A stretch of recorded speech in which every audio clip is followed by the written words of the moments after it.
I'm just waiting for a visual confirmation so that I can see.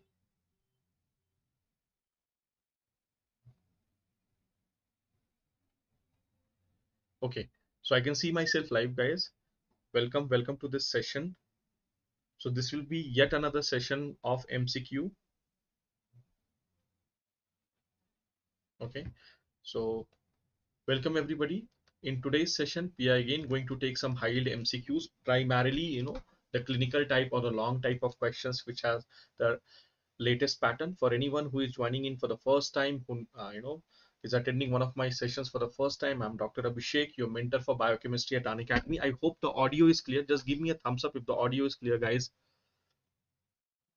Okay, so this session is dedicated to Satish, who gave such a nice, lovely feedback that biochemistry, uh, he could learn because of me, and it is so pleasing when someone gives such a feedback, because that is one of the most important motivation factor for educator like me.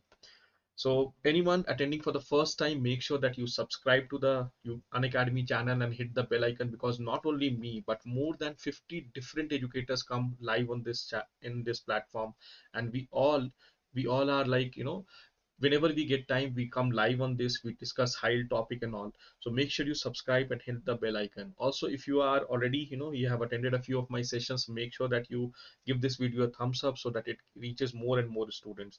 Remember, these sessions we take whenever we have time, so that you benefit from these sessions. It's not necessary that you take only the paid subscription to get benefit of Unacademy. So this is why we take these sessions, and all you have to do is maybe give a thumbs up and share it with your friends so that it can reach more of your friends. A few announcements before we start with today's session. First of all, uh, at Unacademy, two brand new batches have started. One for the NEET PG Caesars batch, that is for students who are going to appear for NEET PG this year. One is a target next batch for students who are going to appear for next year, and a second year batch for my second year students who have just gone in second year or who are still in second year and wants to make sure that their second year concepts are very good, as well as they are able to prepare for their postgraduate. And this is a grand test which is going to be held day after tomorrow, and I think tomorrow, and I hope all of you give this test, because again, it will help you to practice more and more concept. So having said that, let's look at the first question without any delay. A 42-year-old woman comes to a neurologist for enrollment in a research study. She has a 15-year history of resting tremor, bradykinesia, and cogwheel rigidity consistent of Parkinson's disease. One of her siblings recently started having similar symptoms. Genetic analysis is performed on the patient and her affected sibling. The result shows a loss of function mutation of a gene that leads to accumulation of misfolded protein. So in this case, there is a misfolded protein. Which of the following biochemical process is most likely to be defective in this process, in this patient? So this is the first clinical question. So basically the question asks that, if there is an accumulation of misfolded protein, which of the following biochemical process will be affected in case of a misfolded protein? So I'm just waiting for an answer. Whatever you feel, just make sure that you put your answer. So anyone? Is it acetylation? Is it gamma carboxylation? Is it phosphorylation? Is it ubiquitization? Anyone wants? So Vimal is saying ubiquitization. Anyone else? Vimal is saying option D. Anyone else wants to answer? So Vimal is absolutely correct. So here, because of the misfolded protein, this ubiquitin would not be able to destroy this protein, and this will lead to accumulation of misfolded protein. So this correct answer is ubiquitization. Let me show you how exactly ubiquitization works. So this is the protein, okay, amino acid, and then ubiquitin is added to this protein. It gets added to the protein which is marked for destruction. Minimum at least 4 ubiquitin molecules has to be added, okay, for it to be marked for a destruction. And remember, this is called as the kiss of death. This is called as the kiss of death. Okay, so ubiquitin gets attached to the protein, and this process requires energy. Now once 4 or more ubiquitin is basically attached, this entire protein is carried to this proteosomes. Okay, proteosome, and you know where this protein is broken down, shredded into small pieces like amino acid, and this helps in, even it can work as an for antigen presentation. So is this clear, all of you? How is the exact mechanism by which ubiquitin and proteasome works, right? So this is the next question. Some protein that participate in bacterial DNA synthesis have a specific exonuclease activity. Okay, which of the following best is the best statement about 5' to 3' exonuclease activity of DNA polymerase 3? So what is the best?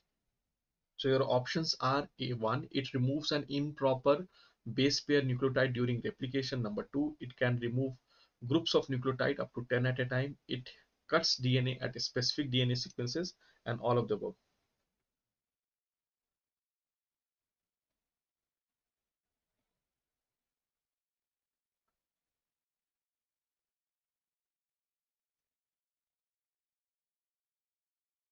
So all of you, can anyone put an,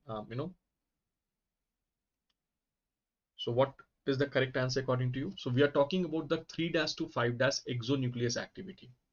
Okay.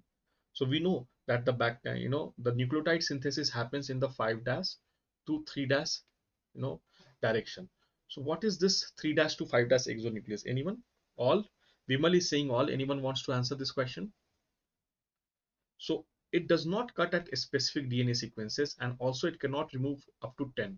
The correct answer is it will remove only one improper addition here. So let me show you a diagram so that you will understand. Let's say the synthesis is happening. Okay, and here the C should have been paired with G, but T gets attached here. Okay, and this is the polymerase. Suddenly what happens if a wrong nucleotide is attached? This polymerase will not move forward. Okay, what it will first do is, with the help of this 3' to 5' exonuclease, it will remove this, it will add the correct, and then only move forward. So this is your 3' exonuclease activity, whereas 5' to 3' exonuclease activity can remove a larger piece, okay, of the DNA segment at the same time. Okay, is this clear, Vimal? So this polymerase will not remove more than one. The moment a wrong nucleotide is added, further synthesis will be halted, this will be removed and it will be replaced, and then further synthesis will start happening. This is in contrast to the 5' to 3' exonuclease activity. In this, any problem, a large chunk up to 10 20 base pairs of DNA is removed, and then that is repaired. So this is a major difference. Let's answer this question. An agent applied to human cell is believed to activate a G protein dependent phospholipase C. An agent applied to human cell is believed to activate G protein dependent phospholipase C. Which of the following intracellular substances is most likely to increase immediately after the exposure to this agent? Which of them will increase immediately after the G protein dependent phospholipase C? Okay, so remember, G protein dependent, lot of activation happens, so it is just asking about the phospholipase C. So what will increase after this G protein dependent phospholipase C is actually activated? Anyone? Cyclic GMP? Anyone else wants to answer this question?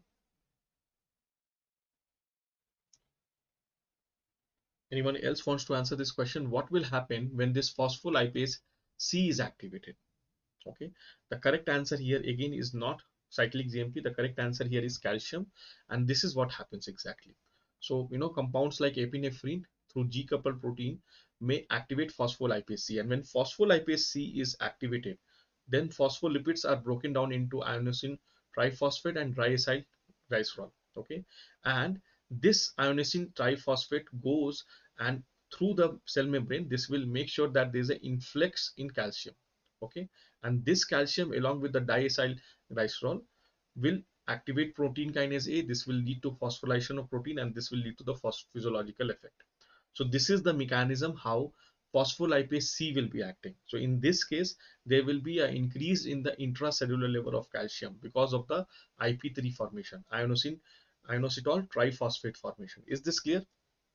Is this clear, everybody? Why the correct answer here is calcium. Okay, and if adenyl cyclase is activated, then it will be cyclic AMP. If guanyl cyclase is activated, then it will be cyclic GMP. So which is activated, depending upon that, what will be increasing? Let's answer this question. This was asked last year in NEET PG. Choose the correct statement regarding why glucose is stored in glycogen form. Choose the correct statement regarding why glucose is stored in glycogen form. So your options are: it is compact, multiple reducing end, can provide glucose as and when needed for 1 week, can be stored at multiple sites. So these are the four options.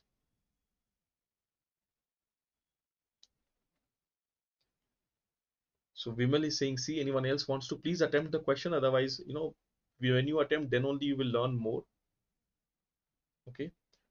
So the correct statement regarding why glucose is stored in the glycogen form. It is compact. It has multiple. So what is compact? So first of all, we know that glycogen has a very highly branched structure. So what it ensures is that in a short place, a lot more glucose is packed. So this is a correct statement. Let's look at other options. It has multiple reducing it. Obviously, if glycogen is highly branched, okay, it will be having multiple reducing it. So what will happen is your enzyme glycogen phosphorylase can act on all these ends, and at one time, whatever how many ends are there, that many glucose can be broken out. Okay, so if there is only two ends, only two glucose can be released at one time. If there is, like, say, such a branch structure and there are six ends, so at one time six glucose can be here. So this also seems to be a correct option. So these two are correct. Can provide glucose as when needed for 1 week. Now we know this is wrong. The glycogen stored lasts only for 16 to 18 hours, so it does not last more than that. So this definitely is the incorrect option. This is definitely the incorrect option. It can be stored at multiple sites. Now glycogen is not the only form which can be stored at multiple sites, so this also is not a completely. Now we have to choose between these two. Remember, glycogen is a storage form, so for a storage form we need to store more. So both of these are correct, but this is a better explanation than this. So the correct answer will be A here. Is it clear, all of you, why the correct answer will be A?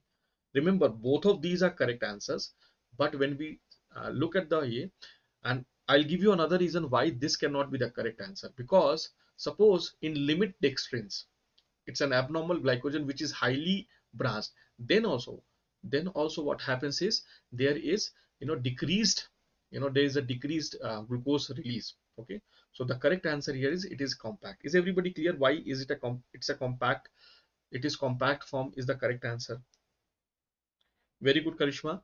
So A is the correct answer. Let's answer this question. A 3-year-old male is hospitalized with progressive spastic paralysis of his lower extremities and chorioarthroid movement. Comprehensive lab testing reveals very high arginine level in both the child's plasma and CSF. The enzyme deficient in this patient is normally involved in the production of which of the following?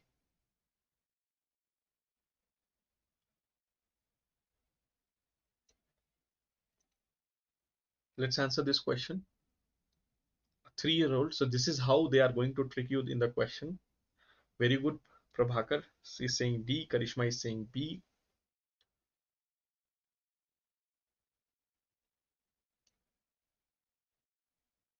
Now remember, if you are thinking of, pyrimidine biosynthesis disorder do not present with progressive spastic paresis of lower limb. Okay, this is primarily, arginemia. This is a classical case of arginemia, and this means that arginase is absent. Okay, arginase is absent. So what does arginase do? It will break down arginine. It will break down arginine into urea and ornithine, right? Arginase, it's a hydrolase, which means it will add water to arginine and break it into urea and ornithine. So this is the correct answer. The correct answer is D. So you had to make a diagnosis that we are talking about arginemia. That's why the correct answer would not be ornithine. Is this clear, all of you? Or otic acid? So the correct answer here is urea. Vimal, Karishma, is it clear? Okay, right? So you had to make. And arginemia, this is the classic presentation. Progressive spastic paralysis of the lower limb, right? Let's look at this question. A diagram, a diagram illustrating the DNA replication process is shown below. Okay. Now, which of the following marked by letter represent the site of action of helicase? So you are asked A, okay, you are asked B, you are asked D, and you are asked E. So which of the following point is the action of helicase? Which of the following point acts as an action of, where does helicase act? What is the function of helicase? Anyone? What is the function of helicase? Yes, very good. Helicase is for unwinding the DNA. So which point it will act? So very good, Vimal. Very good, Prakar. Very good, Karishma. You are all correct. The correct answer is E. So this is the point. Okay. And what are these? The point at D. What are these? What are these? What are these proteins? These are called a single stranded binding protein, which means, once the DNA helicase has broken up the hydrogen bond, you don't want the DNA again to be closed. So this single stranded are remained as single stranded in the replication fork with the help of this single stranded protein. This is your obviously leading strand, this is your lagging strand, and this is your primase. So so the correct answer here is D. Very good. All of you have got this question correct. Topoisomerase works here, my dear friend. So if you have put it at topoisomerase will be working here to reduce the supercoils. What happens whenever coiled structure is opened, there will be supercoil at the head of the opening of the coil. So topoisomerase releases that coil. How does it do that? Suppose this is a DNA, right? This is a DNA structure. Okay. Now, if you open this DNA, what will happen? There will be supercoils in this direction. So what does this topoisomerase do? It will induce a single stranded cut so that the tension is released, and then it will join this. So this is the function of topoisomerase. It will reduce the torsional strain. Let's answer this question, all of you.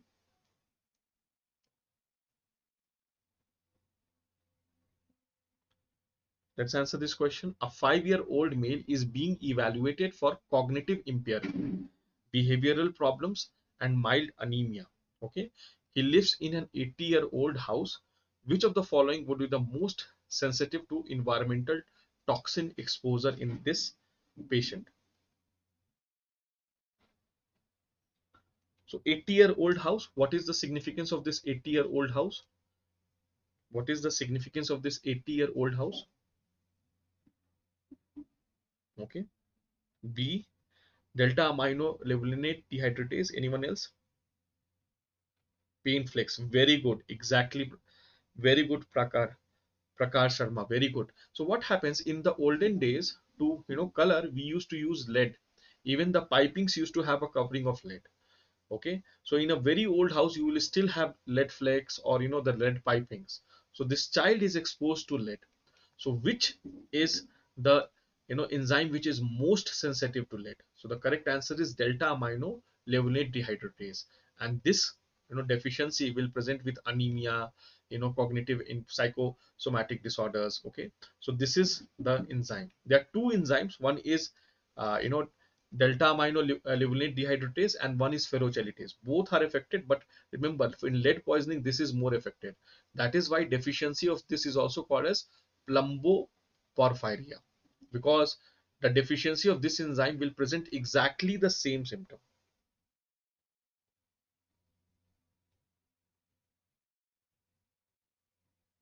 Okay, is this clear, all of you? So very good. Let's answer this question. DNA exonuclease hydrolytically remove one nucleotide at a time from the end of the DNA chain. Which of the following enzyme has 5' to 3' exonuclease activity? So 5' to 3' exonuclease activity, what is the function of 5' to 3' exonuclease activity? So is it repair function or is it proofreading function? 5' to 3' exonuclease activity, is it a repair function or is it a proofreading activity? So as I told you, suppose DNA is being synthesized in 5' to 3' direction. If one nucleotide is removed, so it is primarily proofreading. Okay, if anything. But if there is a huge segment which is, there is a problem, then cutting of this in 5' to 3', it's a basically repair function, a start of a repair function. And for that, DNA polymerase 1 is required. Okay, it's a repair function. Only DNA polymerase 1 will have major repair function. Okay, right? Proofreading, even DNA polymerase 3 will have, remember it. So proofreading is 3' to 5', just a small is here. But When it comes to repair, it will be primarily DNA polymerase 1. Okay, so polymerase 1 has the repair function because the exonuclease is in the 5' to 3', so it can cut a larger piece of exonuclease. Let's answer this question. A 14-year-old female is being evaluated for a neurological symptom. So, 14 months, sorry, not 14 year, 14-month-old female is being evaluated for a neurological symptom. She is at her 10th percentile for height and 5th percentile for weight. So there is a developmental delay. Lab investigations reveal megaloblastic anemia. So this is very important. So megaloblastic anemia is there, and high orotic acid exclusion. So we are looking at a case of orotic aciduria, right? Supplementation of which of the following would most likely benefit this patient? So what will be your answer? What should we supplement in this patient? Anyone? Should it be pyridoxine? Should it be guanine? Should it be uridine or thymidine? So definitely when we talk about orotic aciduria, there are two different disease segments. So first is basically urea cycle disorders. Okay, and the second is pyrimidine biosynthesis disorder. Now when we talk about pyrimidine biosynthesis disorder, this will be accompanied by megaloblastic anemia. Urea cycle disorders will not have megaloblastic anemia, so this is ruled out. And in any pyrimidine biosynthesis disorder, what will be giving? Pyridoxine. Why will we give pyridoxine in a pyrimidine biosynthesis disorder? So we will give uridine, which is a pyrimidine. So what will happen? This uridine can be easily converted into thymidine. This can easily be converted into cytosine. Okay, right? So what happens is if you give uridine, your thymidine, cytosine, all these are formed. So this is the supplementation which we give. Uridine is the supplementation which we give in pyrimidine biosynthesis disorder. Is this clear? Is this clear? Pyridoxine does not have any role. Even in formation, pyridoxine will not have any role in pyrimidine biosynthesis. Guanine is basically a purine. It's not a pyrimidine. Okay, so only these two options are there. But if you give thymidine, it cannot form uridine or it cannot form cytosine. But if you give uridine, this can be converted into thymidine also, and this can be converted into cytosine also. So the correct answer is C. Let's answer this question. Urea is an essential molecule generated by body for disposal of nitrogen. Which of the following is an immediate source of nitrogen for urea in this urea cycle? So what are the sources of nitrogen in urea cycle? And that also immediate source. Remember the word is immediate source. Any answer for this? So Prakash Sharma is saying A, Karishma A, HKB, anyone else? Okay, so remember when we talk about immediate source, if you see NH2 CO NH2, this is the you know molecular formula for urea. This first comes from ammonium, NH4. This ammonium comes from glutamine. Glutamine, when it breaks, it forms ammonium. So immediate source is ammonium, not glutamine. Okay, this CO comes from carbon dioxide, respiratory carbon dioxide, and this last ammonium comes from aspartate. Okay, this last ammonium comes from aspartate. So B will be the correct answer. Is it clear, all of you? Why glutamine will not be the correct answer? Because it is not the immediate. I told you immediate source is asked. So immediate source, glutamine is not the immediate source. It breaks down into ammonium, and this ammonium goes and reacts here. Okay, very good. So this was here. uh, this is a question. So every day I take one of the questions which students ask me over WhatsApp, over Telegram, or even over my Unacademy app. And this is a question asked by Dr. Pankaj Agarwal, GMC Srinagar, and he has asked me how to prepare for the latest clinical pattern questions. So can anyone tell me how will you prepare for the latest clinical pattern questions? How all of you are preparing for latest clinical pattern questions? Okay, any suggestions? Because I'll tell you whatever, because this question might be in your, because there's a huge change. Earlier there were 300 questions, now there will be only 200 questions, and as we are moving towards next, it will be primarily clinical and image based.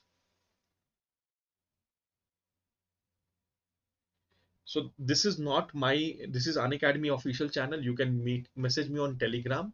Okay, so Telegram is Dr. Abhishek 10. So if you search for this, you will get my group, and this is my Telegram here, and you can message me there. I'm the admin there, or you can message me directly through what's Unacademy app.